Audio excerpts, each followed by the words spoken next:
says he encouraged himself in the Lord.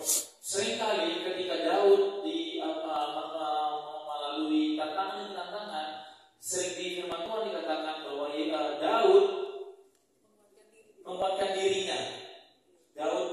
Menguatkan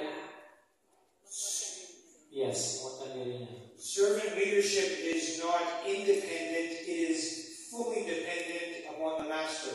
Jadi pemimpinan yang sebagai hamba, kita tidak berdiri sendiri, tapi sepenuhnya berserah diri kepada Tuhan, kepada Tuhan kita. When David needed courage, ketika Daud membutuhkan semangat, keberanian, confidence, percaya diri, or hope, ataupun pengharapan, he went to God for it, not anywhere else. Dia mencari Tuhan, bukan mencari hal yang lain. When men were talking of stoning him, putting him to death, pada saat dia menghadapi orang yang melempar dia sampai mati dengan batu, 1 Samuel 30 verse 6, David found strength in the Lord his God. Dalam 1 Samuel 30, Daud mendapatkan kekuatan dan keberanian yang dari Tuhan. In 2 Samuel 22, dalam 2 Samuel 22, David's song of praise, Daud menaikkan pujian, was all about God's deliverance and God's strength and God's victory. Semuanya tentang kebebasan, kekuatan dari Tuhan. Now, our team can be a source of encouragement. Ya, sekarang mungkin tempat ini tim kami yang dari luar negeri bisa menjadi sumber penguatan bagi Bapak Ibu. Yes. Our wives are certainly a source of Dan encouragement. juga istri Bapak Ibu, istri Bapak-bapak di sini bisa menjadi sumber penguatan bagi dirimu. However, people can fail us. Tapi dimanapun juga Bapak Ibu, manusia bisa mengecewakan. No wife is perfect. Karena tidak ada istri yang sempurna. Though mine's getting very close. My wife is getting very close. Istri saya sedikit lagi mengecewakan. But people can fail us. Tetapi manusia bisa mengecewakan. Has anyone ever had someone that you thought, he will encourage me and give me strength now, and then they did not? Ada nggak Bapak Ibu pernah menghadapi orang-orang, wah Bapak ini kayaknya akan menguatkan saya, tapi ternyata dia yang mengecewakan kita. But God alone is the unchanging one. Tapi Tuhan sendiri tidak pernah berubah, Bapak Ibu. He is always present. Dia selalu ada bagi kita. We go to Him for encouragement. Kita selalu datang kepadanya untuk mencari penguatan. Amen. Amen. Amen. Servant leaders are listeners. Pemimpin yang memiliki hati hamba adalah yang suka mendengar. They have an ear open to God all the time. Mereka mempunyai telinga yang selalu terbuka setiap waktu. David, in every circumstance, it says that in many circumstances, he inquired of God. Daud dalam banyak kesempatan dia mendengarkan Tuhan. And then he was successful. Dan sukses Bapak Ibu, Daud sukses. So no problem. Next time this army attacks, no need to inquire of God. I'll just go out and fight them. Dan seringkali pada saat musuh datang, wah dia udah gak takut lagi, dia menghadapinya sendiri. No. David inquired of the Lord again. Shall I go out? Tidak seperti itu Bapak Ibu. Daud tanya Tuhan, apakah saya harus pergi Tuhan? And sometimes God said, yes, David, just go out the same way you went before. Dan seringkali Tuhan berkata, ya Daud pergi aja seperti yang biasanya kamu pergi. But sometimes he said, no, wait and go around the back. Tapi seringkali juga Tuhan berkata kepada Daud, tunggu dulu Daud, cari jalan lain untuk sana. We are servants serving with God. We work with Him, not for Him. So we must be listening for Him. Kita sebagai hamba yang bekerja dengan Tuhan, bukan bekerja untuk Tuhan, kita harus mempunyai telinga yang selalu mendengarkan Tuhan. Some battles are not even yours to fight. Karena seringkali beberapa pertarungan kita, peperangan kita, bukan peperangan yang harus kita hadapi, Bapak Ibu. You might say, God, shall I go out and fight this battle? Mungkin kita bertanya kepada Tuhan, Tuhan, perlu nggak saya hadapi peperangan ini? And He says, no, just keep carrying on with what I asked you to do. Oh, nggak perlu, kamu jalan terus sesuai dengan apa yang diperintahkan kepadamu.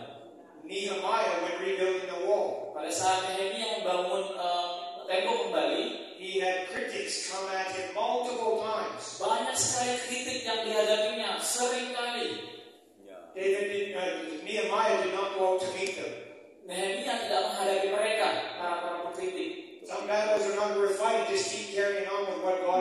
Karena beberapa perangan tidak layak untuk dihadapi Bapak Ibu. Jadi lanjut saja menjalankan perintah yang Tuhan berikan padamu. But we must listen.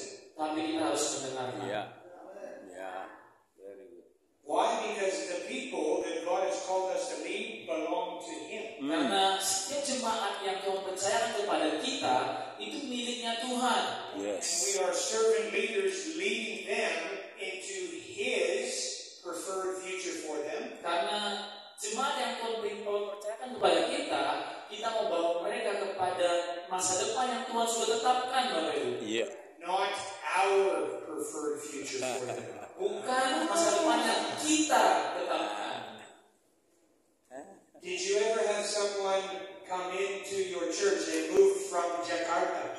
Ada nggak Bapak Ibu yang pernah datang jemaat datang dari Jakarta And they came and they are from your denomination.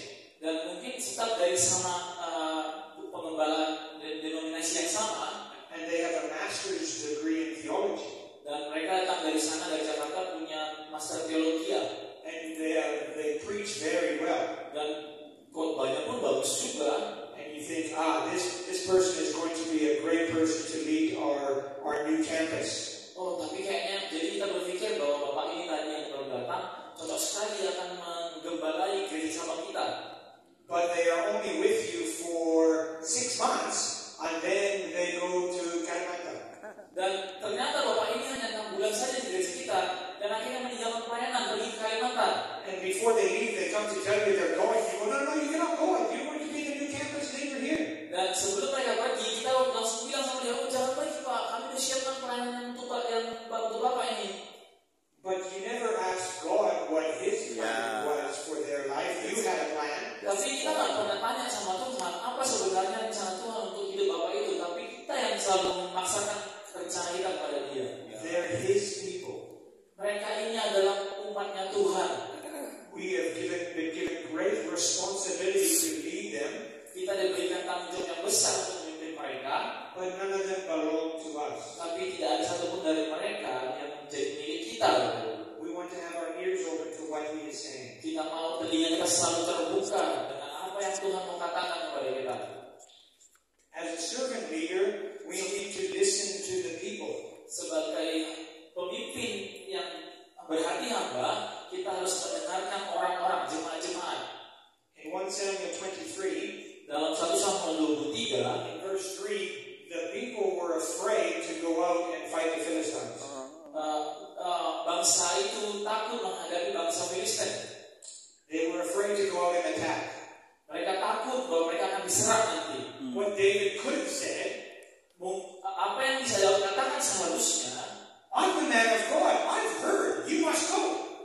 harusnya David bisa aja bilang seperti ini kan, aku itu yang menjadi hamba Tuhan. Kamu kalau diperintahkan pergi, ya pergi aja. I'm the leader. Stop being cowards. Get out there and fight. Kan saya pemimpinnya, jangan jadi pengecut, maju saja, berperang. That's not what a servant leader does. Tapi itu bukan pemimpin yang berhati hamba. Verse 4, it says, he went and inquired of the Lord again. Dia di ayat 23 verse Iya. 4. Dan di ayat itu dia berkata, dia tanya Tuhan kembali sebelum dia berbicara kepada umatnya. He went and inquired of the Lord again. Dan dia bertemu Tuhan kembali dan bertanya kepada Tuhan. Now, I'm not suggesting that church leadership is a democracy. No, it is not a democracy leadership. You're not voting. Jadi saya nggak menyarankan dalam pemimpinan ada demokrasi di dalamnya, tidak ada voting. There is no voting in the scriptures. Karena di dalam firman Tuhan tidak ada voting yang dilakukan. God calls, God appoints. Tuhan memanggil, Tuhan menunjuk.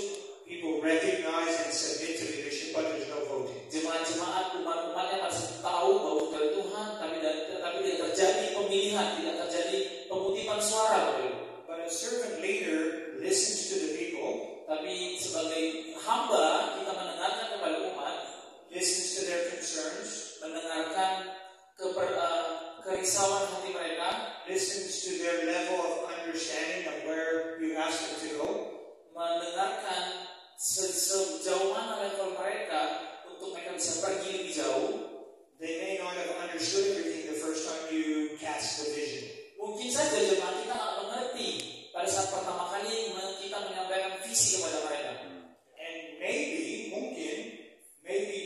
you were wrong on the timing, maybe. Dan mungkin saja pada saat kita menyampaikan visi, kita salah kurang tepat waktunya. So we are wise to listen. Jadi kita harus bijaksana dalam mendengar juga, inquire of God again, dan mendengarkan dari Tuhan kembali. And when we have heard, no, God said we must go. Dan pada saat kita mendengarkan Tuhan bilang harus pergi, dan kita harus pergi. Then we decide and we go. Dan kita memutuskan dan kita pergi.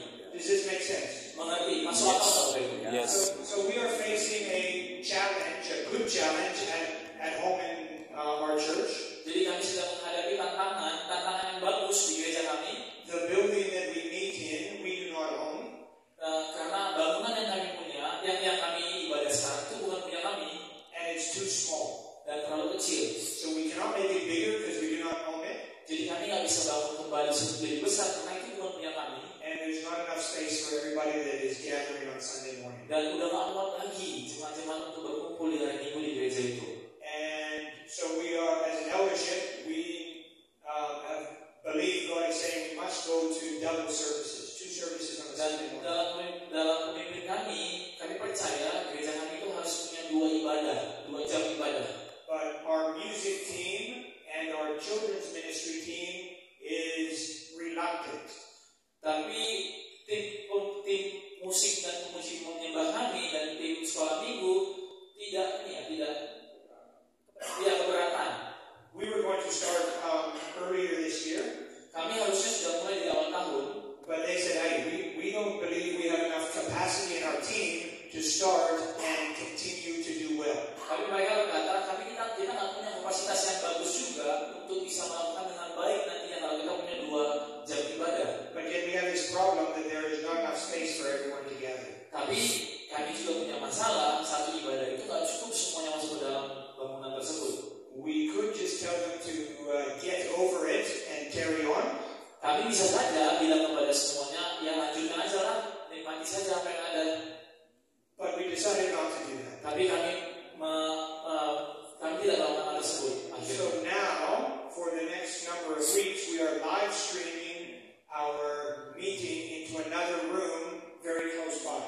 Dan nanti beberapa minggu lagi kami melakukan live streaming di satu gedung yang tidak jauh dari gereja kami yang awal untuk orang-orang yang datang ke situ. This will give us time to strengthen our music team and our children's ministry team so we can carry on for the long term. Dengan cara ini bisa memperkuat tim musik kami dan tim anak sekolah minggu kami supaya nanti kami siap untuk jangka yang lebih lama nantinya. Amen. Amen. We want to take our people with us. Kami mau membawa umat jemaat-jemaat bersama-sama dengan kami. When God's people left Egypt and were on their way to the Promised Land, pada saat bangsa Israel berjalan dari bangsa Mesir menuju tanah Kanaan, you had every generation.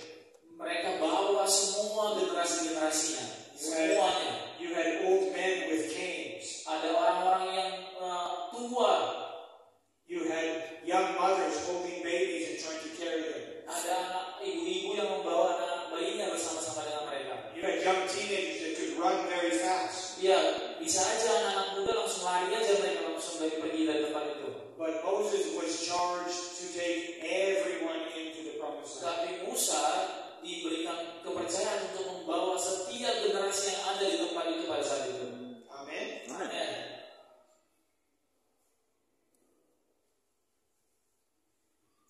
David also listened to his team. Daud juga mendengarkan timnya. In 2 Samuel chapter 18, dalam 2 Samuel 18, the troops were organized led by 3 generals. Prajurit dipimpin oleh 3 jenderal. David had a team. Daud punya tim. And David wanted to march out with them against the enemy. Dan Daud mau tim tadi itu untuk berjalan melawan bangsa-bangsa yang lain. They said, no, your life is far more strategically important. Dan Daud berkata kepada para pemimpin tadi, hidup kalian jauh lebih penting untuk hal yang lebih strategik ke depannya. David could have said, hey, I'm the captain of this team. Daud bisa jadi bilang, saya pemimpin dari tim ini. I don't want you to go out and fight the battle and get all the glory. Saya bisa bilang aja kepada mereka,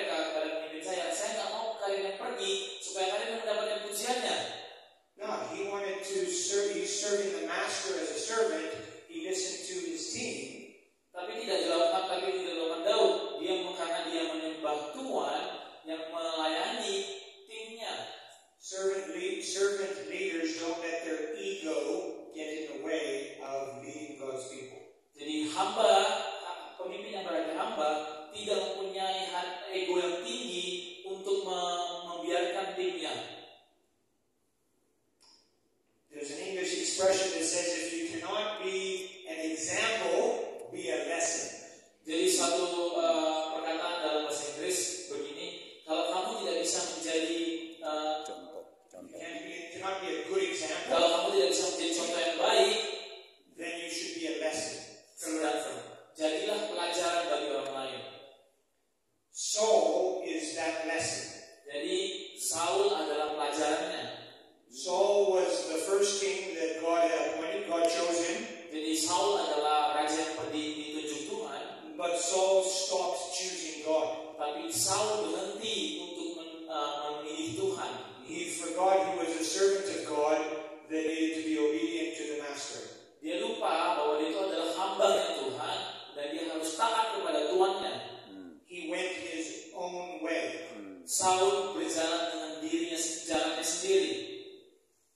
A few ways that, again, for those working apostolically into other churches or are going to, what are some of the ways that we can help recognize when someone is going their own way? Dan ya, kalau kita bergerak dalam pelayanan kerasulan, ada beberapa hal. Kalau